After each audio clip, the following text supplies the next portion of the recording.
મારું નામ સંજય મહેતા છે, વ્યવસાય કન્સલ્ટિંગ સિવિલ એન્જિનિયર છું. રાજકોટમાં છેલ્લા 32 વર્ષથી આપણે પ્રેક્ટિસ કરીએ છીએ.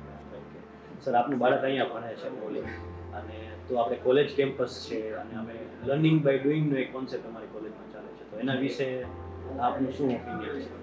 અને અમારો કન્સેપ્ટ છે એ બરોબર છે, અને અમારું જ્યારે એનું એડમિશન લીધું ત્યારે જ એક વિઝન સાથે જ એને કોલેજની અંદર આપણે એડમિશન અપાવેલું. આપણે રાજકોટની અંદર જે બધી કોલેજ છે એમાં વર્કની સાથે એક્સપિરિયન્સ છે, એક્સ્ટ્રા કરિક્યુલમ ક્યાં થાય છે જ્યાંથી તારું ઇન્ટરનલ ડેવલપમેન્ટ થઈ શકે, તો બધું સર્ચ કરતાં અમને મારવાડી યુનિવર્સિટી ઉપર અમે ફોકસ કરેલું, કારણ કે એના બેઝિક કન્સેપ્ટથી જ અમે પહેલેથી વાકેફ.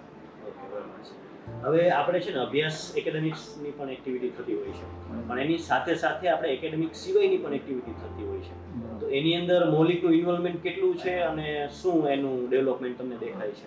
એ શરૂઆતથી ત્યારે કોલેજની અંદર એડમિશન લીધું હતું ત્યારથી એનું ધ્યાન ભણવા કરતાં રમવા તરફ જાતું હતું. ફૂટબોલ ને ક્રિકેટ ને બધું, એટલે ત્યારે અમને બહુ ચિંતા થતી કે ભાઈ આ કરશે શું એમ.